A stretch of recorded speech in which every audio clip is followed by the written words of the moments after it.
Good morning, students. In today's lecture, we will discuss about the formation, or we can say as the structure of capital, that what should be the optimal capital structure. As you are aware, capital structure is basically the combination of equity and debts. And whatever the amount of equity or debt that we are bringing in the capital, they are supposed to pay it in the form of dividend and in the form of interest. The discussion here is that whether the value of the firm is being affected with the capital structure or not. If the debt has been increased, then what will be impact on the value of the firm? Or if the equity has been increased, then what will be the impact on the value of the firm? All the companies, they are making an effort in increasing the value of the firm. As you can see, that the basic objective of the company is to increase the expected return in the hand of the owner, that is the equity shareholder. That means to maximize the earning per share. These are the few points which are very important while discussing about the various theories of capital structure.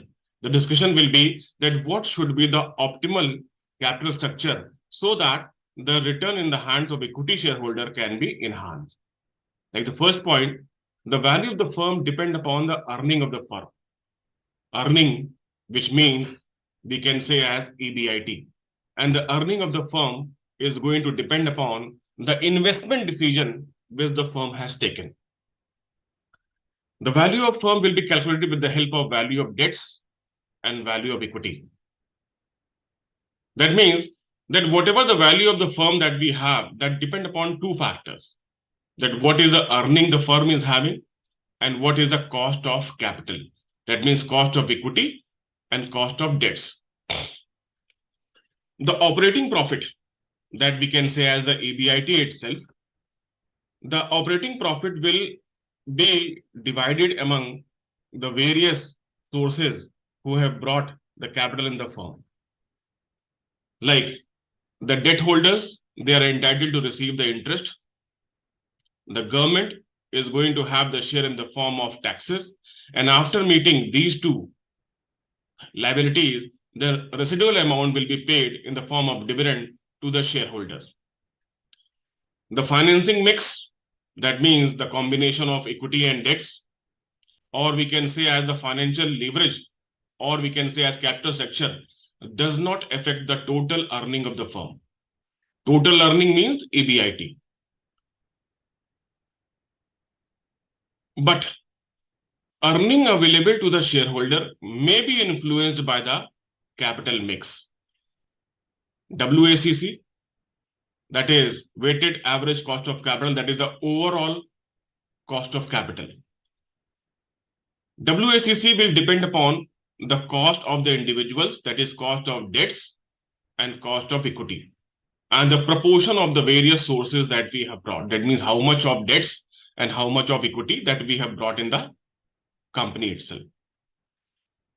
WACC may change whenever there will be a change in the financing mix. Means if we are going to increase or decrease in debts proportion or equity proportion, then the value, or we can say the overall cost of capital in terms of WACC is also going to change. We also say that cost of capital, that is WACC, and the value of firm, they are inversely related. That if the cost is going to increase, the value of the firm is going to decrease. And if the cost is going to decrease, the value of the firm is going to increase. That means our discussion will be that what is the relationship between the financing mix, that means the proportion of equity and proportion of debts. What will be the overall cost of capital?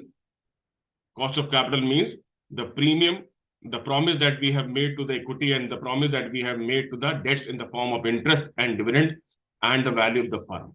That means we have to develop a relationship between the financing mix, the cost of capital, and the value of the firm. Is there any optimal capital structure? that we have to discuss in today's lecture.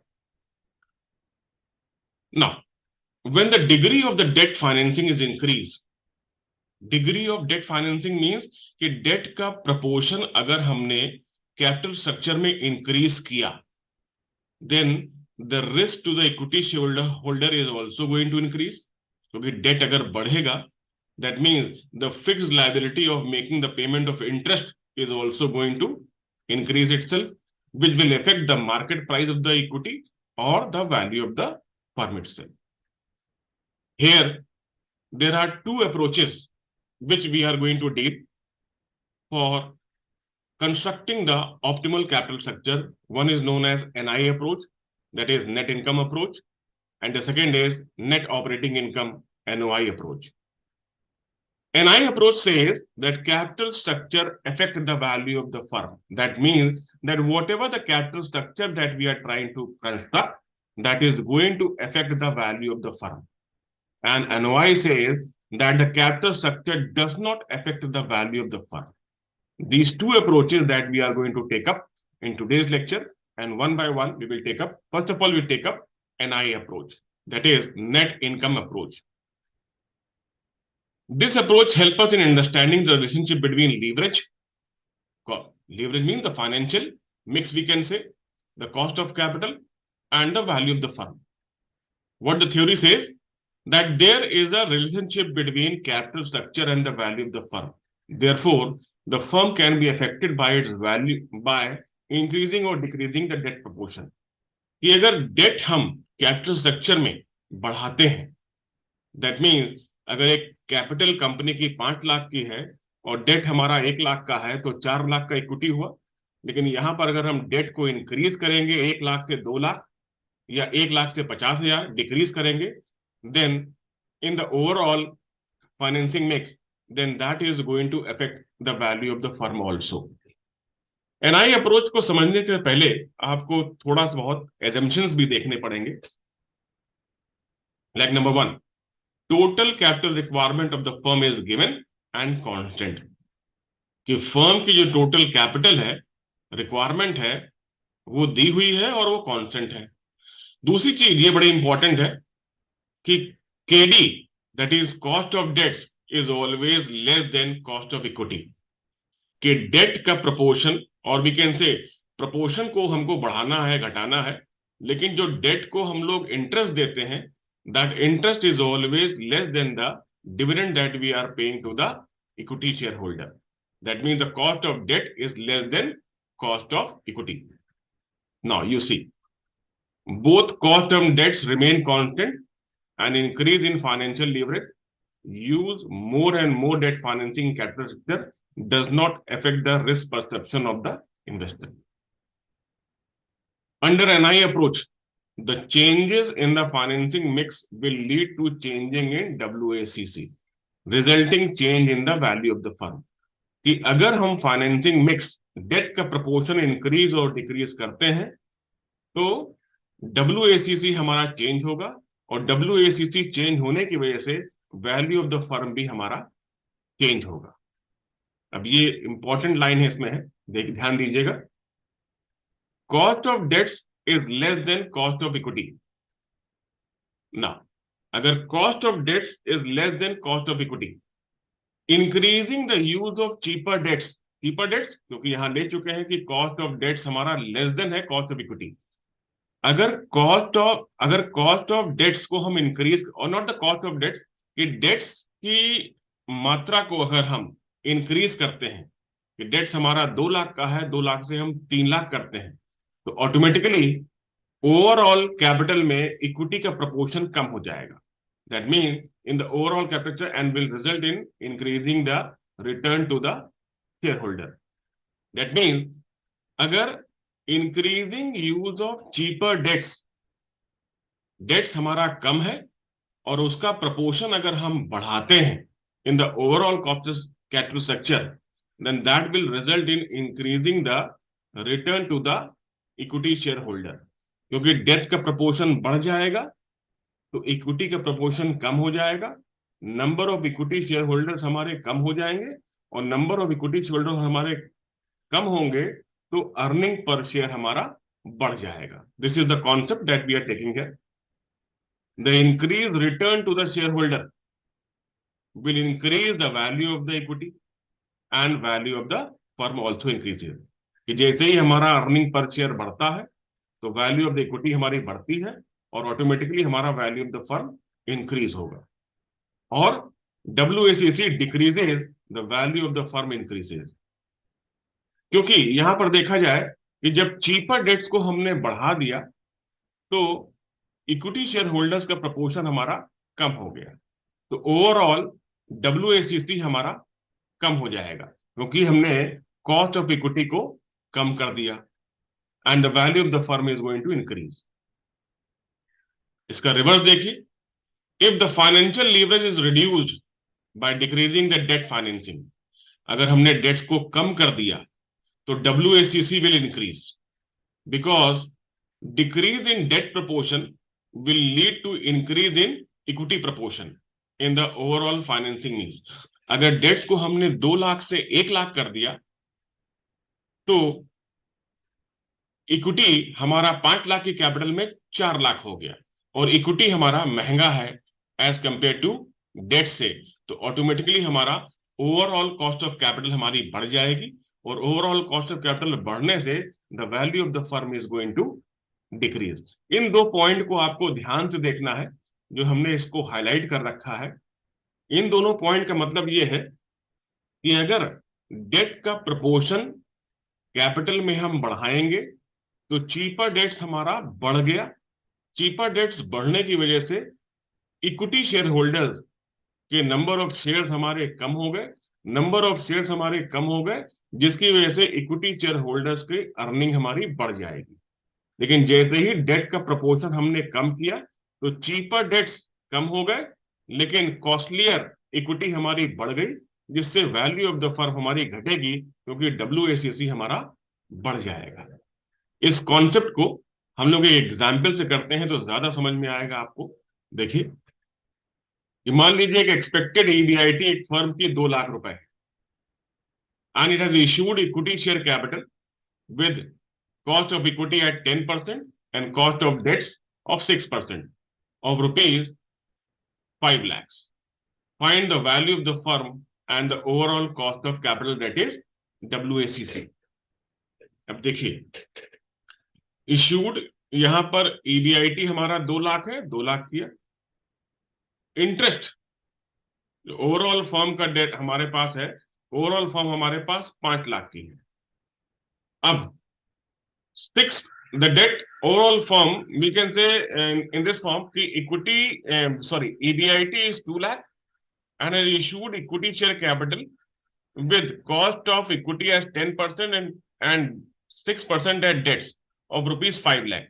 तो ये 5 लाख का dates है हमारे पास, 5 लाख का dates है जो कि 6% पे हम लेकर आए हैं। तो EBIT अगर हमारा 2 लाख है, 6% of interest on 5 lakh that will be 30,000, तो नेट प्रॉफिट हमारा आ गया 1,70,000, 1,70,000 और कॉस्ट ऑफ इक्विटी हमारा 10% है। तो वैल्यू ऑफ इक्विटी को निकालने का ढंग देखिए, net profit divided by cost of equity. हमेशा ध्यान रखिए कि वैल्यू ऑफ इक्विटी को निकालने का ढंग हमारा है कि net profit divided by cost of equity. तो 1,70,000 डिवाइड बाय 10%, तो वैल्यू ऑफ इक्विटी फर्म में हो गई 17 लाख, मतलब 17 लाख ये और 5 लाख ये, तो इक्विटी हमारा 17 लाख का है और 5 लाख का हमारा डेट्स है, तो टोटल वैल्यू हमारी 22 लाख की आ गई। अब WACC निकालना है तो simple way, EBIT divide by we can say value of the firm.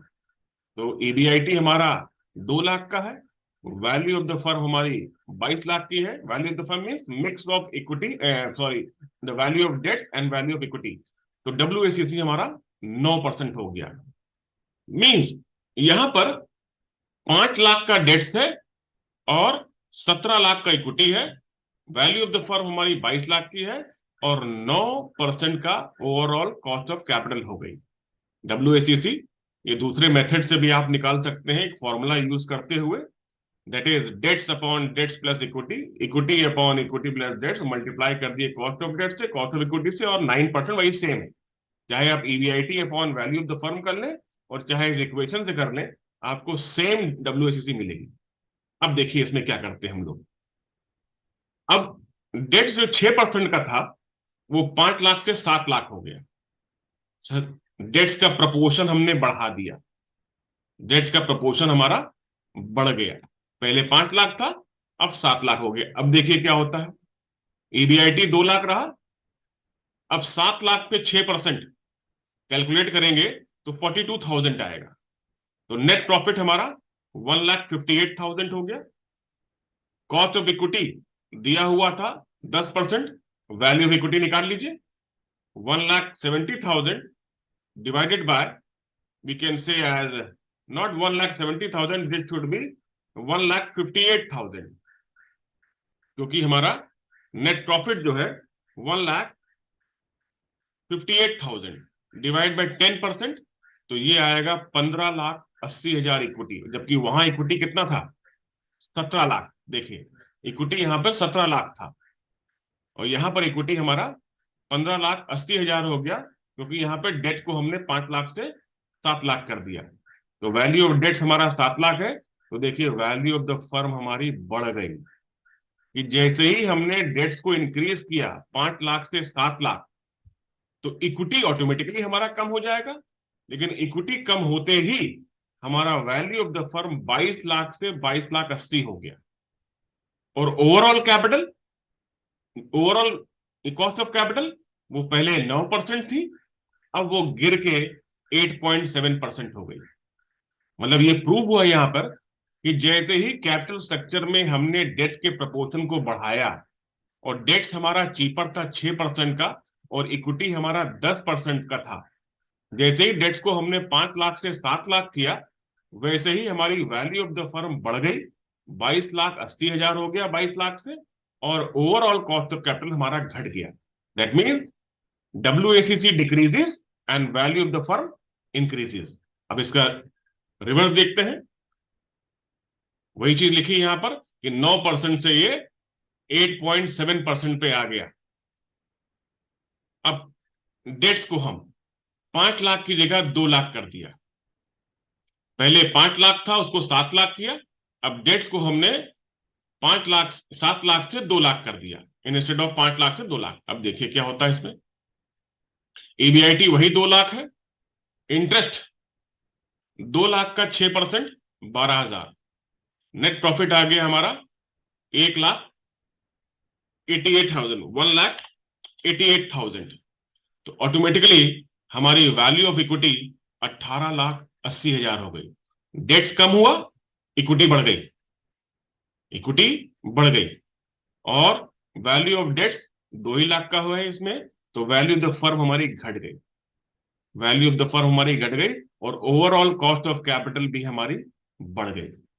Main simple concept यहां पे है कि जैसे ही कैपिटल में आप डेट्स का प्रपोर्शन बढ़ाएंगे, डेट्स का प्रपोर्शन आप बढ़ाएंगे, तो डब्ल्यूएसीसी हमारी डिक्रीज करेगी।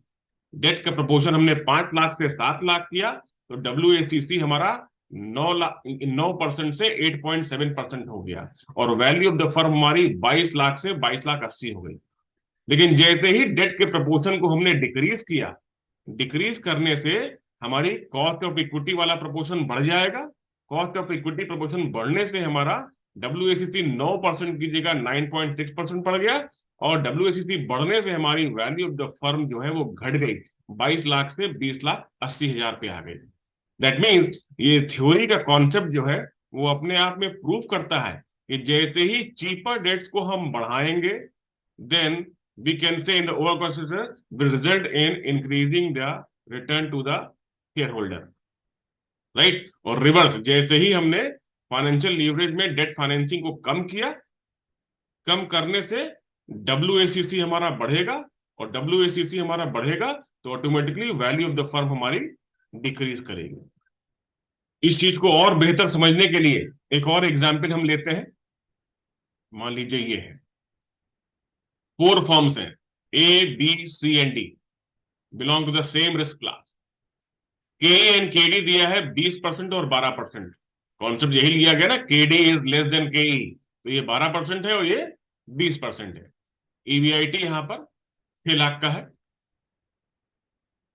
These firm differ with respect to the com amount of debt financing. Debt financing के रूप में ये डिफर करेंगी। 12% का डेट्स है, और डेट फाइनेंसिंग देखिए कि ए फर्म में अनलीवरेज है, कोई भी डेट नहीं है, सारे के सारे इक्विटी है। और बाकी बी फर्म में 5 लाख का डेट है, सी में 10 लाख का डेट है, और डी में 15 लाख का डेट्स है। और एनआई अप्रोच से हमको कैलकुलेट करना है, that means value of the firm as well as the cost of debts itself. देखिए यहां पर अमाउंट ऑफ डेट्स, पहले में कोई डेट नहीं है, 5 लाख, 10 लाख, 15,000, 15 लाख। डेट की कॉस्ट दी गई है 12%, 12%, 12%। यहां पर जब कोई डेट ही नहीं तो 12% नहीं आया। ईबीआईटी दिया गया था प्रॉब्लम में, वो था 6 लाख का ईबीआईटी, तो हमने 6 लाख, 6 लाख, 6 लाख, 6 लाख कर दिया। इंटरेस्ट 12% का, 5 लाख का 12%, 60,000। 10 लाख का 12%, 1,20,000। और 15 लाख का 12% इंटरेस्ट हो गया 1,80,000। तो प्रॉफिट बिफोर टैक्स, जिसको भी हम पैट कर सकते हैं या नेट प्रॉफिट भी बोल सकते हैं, क्योंकि टैक्स यहां पर है नहीं, तो हमारा प्रॉफिट आ गया 6 लाख पहले में। दूसरे में profit 6 lakh minus 60,000, it gives 5,40,000। 6 lakh minus 1,20,000, 4,80,000।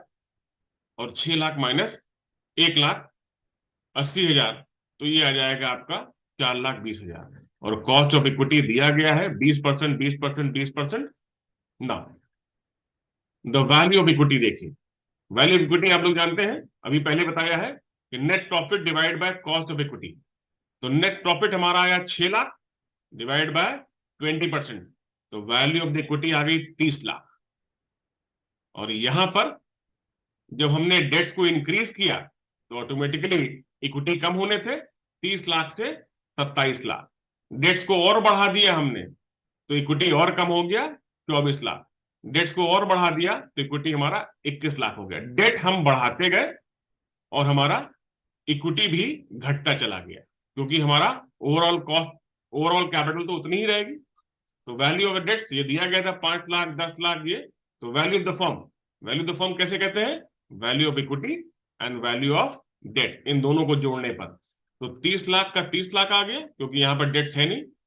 यहां पर 27 प्लस 5 32, 24 प्लस 10 34, और 21 प्लस 15 लाख ये हो गया 36 lakh. Overall cost of capital देखिए, EBIT upon value of the firm.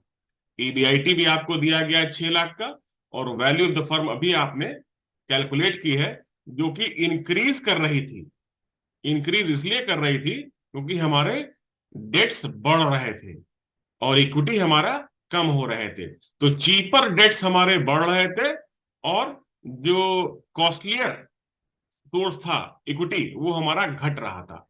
तो automatically overall cost of capital भी हमारी घटती हुई आएगी, क्योंकि यहां पर वैल्यू ऑफ द फर्म देखिए बढ़ी, तो कॉस्ट ऑफ कैपिटल या फिर कह सकते हैं WACC या KO, दैट इज 20%, 18.75%, 17.64% एंड 16.67%।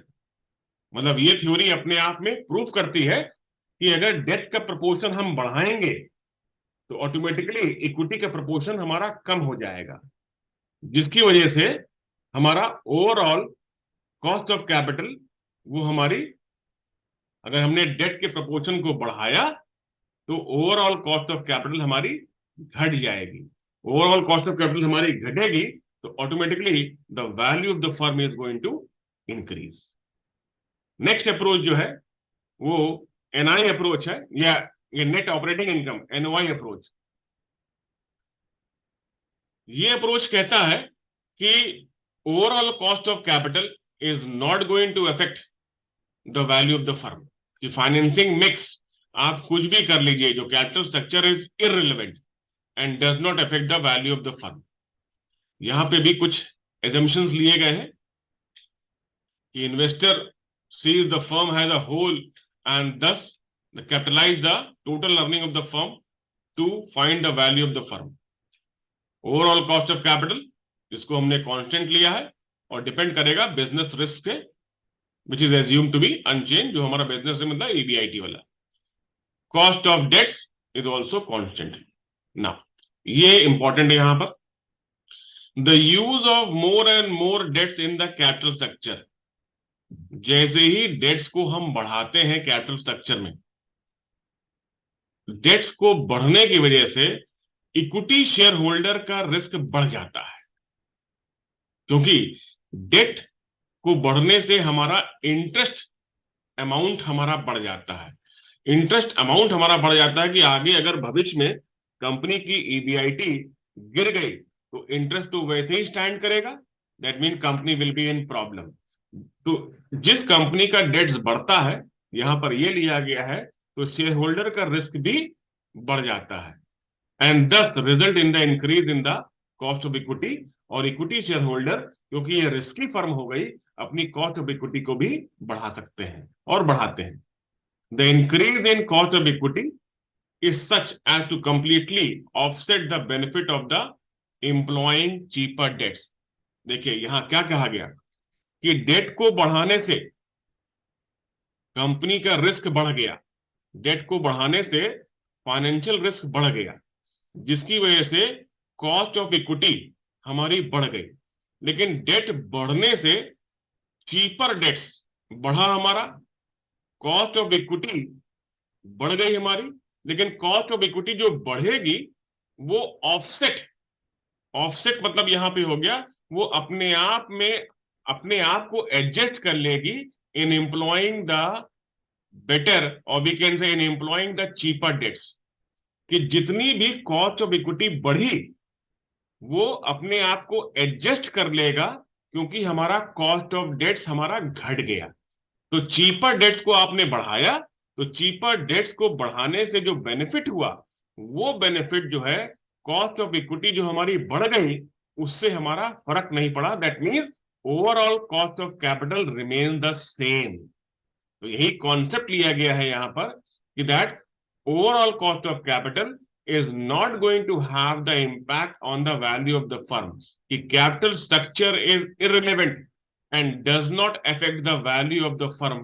यही कॉन्सेप्ट हमारा नेट ऑपरेटिंग इनकम का है, एनओआई अप्रोच का. इस कॉन्सेप्ट को हम लोग एक एग्जाम्पल से देखते हैं. देखिए यहां पर अगेन 4 फर्म है एबीसीडी. ईबीआईटी लिया गया 8 लाख 8 लाख 8 लाख, और यहां पर जो आपका कॉस्ट ऑफ कैपिटल दिया गया है 20%. ए फर्म अनलीवर्ड है और बाकी के फर्म्स में जो डेट्स हमारा बढ़ रहा है 4 लाख 10 लाख और 16 लाख, और उनका जो कॉस्ट ऑफ डेट्स है वो 15% है, 15%. यहां भी देखिए कॉस्ट ऑफ डेट 15 है, कॉस्ट ऑफ इक्विटी हमारा और ओवरऑल कॉस्ट ऑफ कैपिटल हमारी 20 लाख है. देखिए क्या निकलता है यहां पर. कॉस्ट ऑफ इक्विटी भी निकालेंगे हम लोग.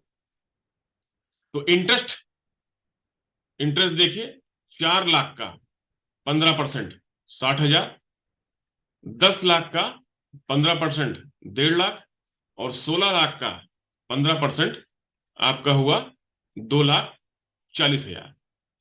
Profit 8 lakh, EBIT minus interest 7,40,000, 6,50,000 और 5,60,000.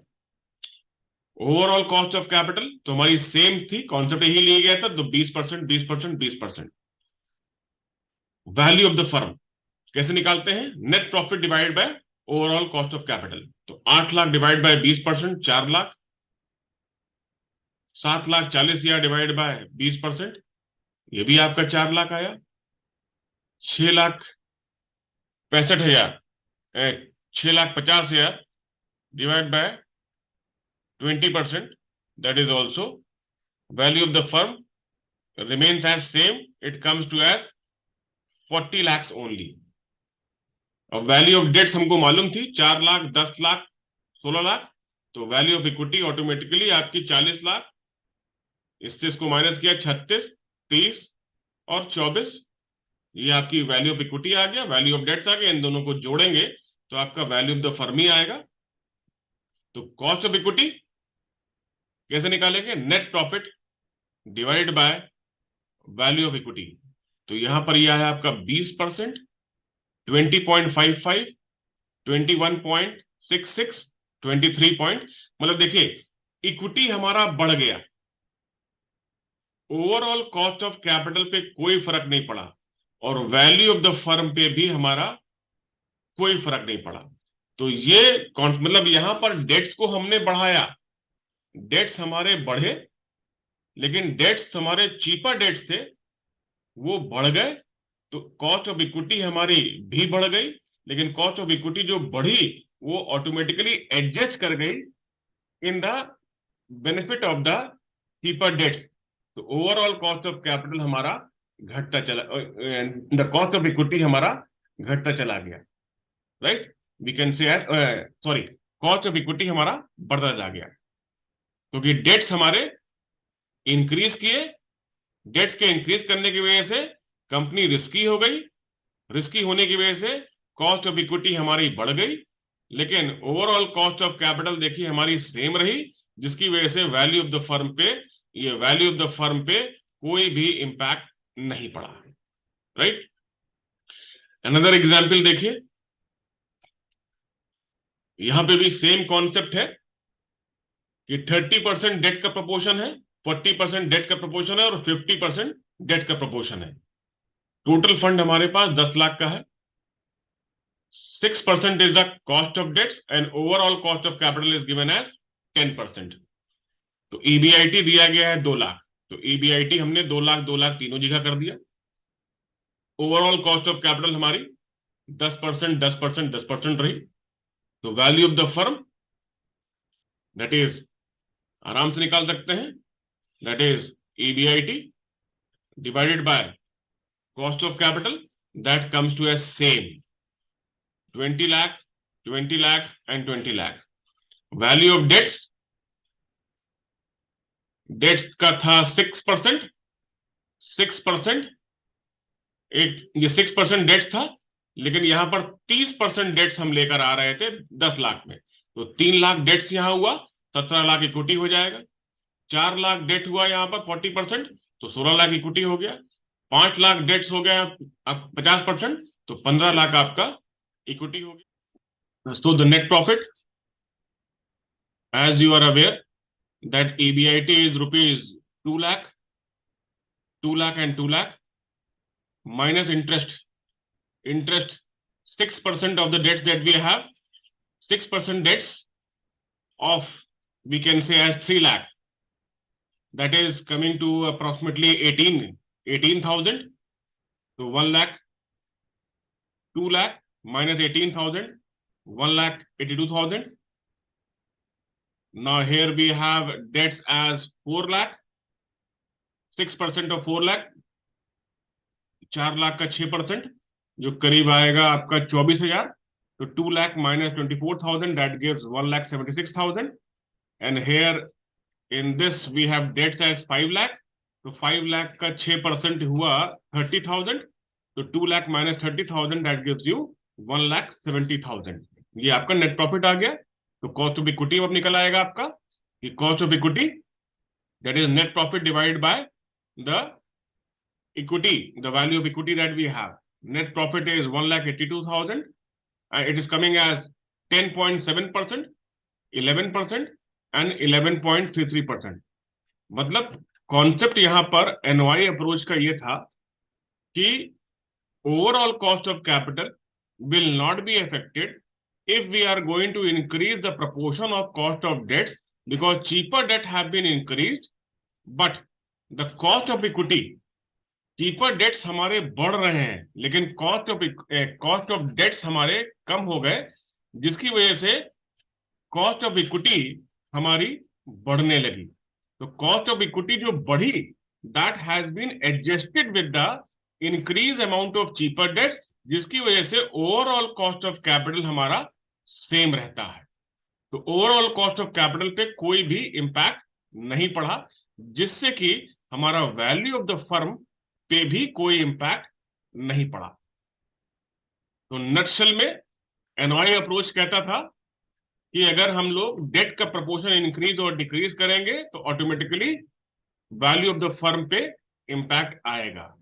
कि अगर डेट के प्रपोर्शन को हमने इंक्रीज किया तो चीपर डेट्स हमारे बढ़ गए, जिसकी वजह से कंपनी हमारी रिस्की हो जाती है, और जिसकी वजह से डिक्रीज और इक्विटी का जो प्रपोर्शन है वो कम हो जाएगा। इक्विटी का प्रपोर्शन कम होने की वजह से overall cost of capital will result in increasing to the return to the equity share holder.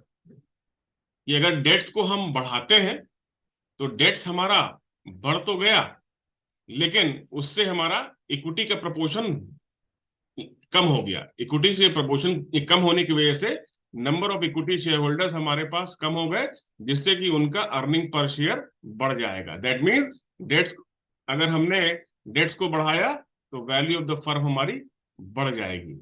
और if the financial leverage is reduce, अगर डेट के प्रपोर्शन को हम कम करते हैं तो ओवरऑल कॉस्ट ऑफ कैपिटल हमारी बढ़ जाती है। ओवरऑल कॉस्ट ऑफ कैपिटल हमारी बढ़ जाती है, जिससे हमारा value of the firm decrease करती है। और एनवाई अप्रोच कहता है कि that capital structure is not having any relevant with the value of the firm, it does not affect the value of the firm. और this example that we already taken, कि जो भी जितना भी हम अमाउंट ऑफ डेट्स हम बढ़ाते हैं, अमाउंट ऑफ डेट्स तो हमारा बढ़ गया, लेकिन जिसकी वजह से हमारा कॉस्ट ऑफ डेट्स ये कॉस्ट ऑफ इक्विटी ये हमारी बढ़ गई, लेकिन जो बढ़ी हुई कॉस्ट ऑफ इक्विटी है वो ऑटोमेटिकली एडजस्ट कर गई with the cheaper amount of debts we are having. तो ओवरऑल कॉस्ट ऑफ कैपिटल पे हमारे कोई इंपैक्ट नहीं पड़ा। जब ओवरऑल कॉस्ट ऑफ कैपिटल पे कोई इंपैक्ट नहीं पड़ा तो automatically the value of the firm पे भी कोई इंपैक्ट नहीं पड़ा। सिंपल सी बात है कि चीपर डेट्स हमारे बढ़ते हैं तो कॉस्ट ऑफ इक्विटी हमारी बढ़ जाती है। कॉस्ट ऑफ इक्विटी जो बढ़ी, लेकिन डेट का प्रपोर्शन भी हमारा बढ़ गया, लेकिन कॉस्ट ऑफ डेट्स हमारे ओवरऑल कम हो जाएंगे। तो जो कॉस्ट ऑफ डेट से जो बेनिफिट हुआ वही बेनिफिट हमने कॉस्ट ऑफ इक्विटी में पास कर दिया, जिसकी वजह से overall cost of capital WACC पर कोई भी इंपैक्ट नहीं पड़ा। And that mean the NY approach अपनी जगह सही है, NI अप्रोच अपनी जगह सही है, but both these theories are based on the assumptions, and if there will be change in the assumption, then the theory NI and NOI they are going to deviate. So I hope the concept with respect to the theories of capital structure which we have discussed today in respect to net income approach and net operating income approach is clear to you. In the next lecture we will take up some more important topics of the financial management. Thank you all of you.